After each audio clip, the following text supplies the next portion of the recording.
প্রিয় ভাই বোনেরা, আপনাদের এখানে বড় বড় কয়েকটি খাল আছে, তুরাগ, তারপরে লবণদহ আর চিল্লাই খাল আছে। এগুলো কি বন্ধ হয়ে গেছে? এগুলো পানি আছে না নাই? চলে?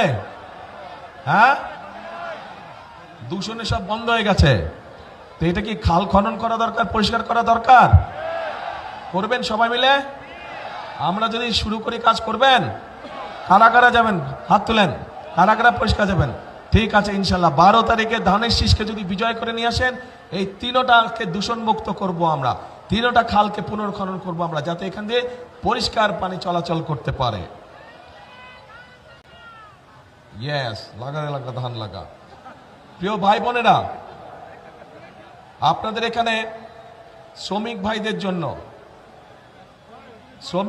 জন্য আমাদের একটি পরিকল্পনা আছে যে তাদের আবাসনের সমস্যা আছে, বিরাট সমস্যা আছে আবাসনের। তাদেরকে স্বল্প মূল্যে যাতে থাকার ব্যবস্থা করা যায়, সেটিরও একটি পরিকল্পনা আছে আমাদের শ্রমিক ভাইদের জন্য। এখন এই পরিকল্পনাগুলো আমরা গ্রহণ করেছি। এই পরিকল্পনাগুলোর পাশাপাশি আমরা নারীদের জন্য ফ্যামিলি কার্ড, কৃষক কার্ড করছি কৃষকদের জন্য।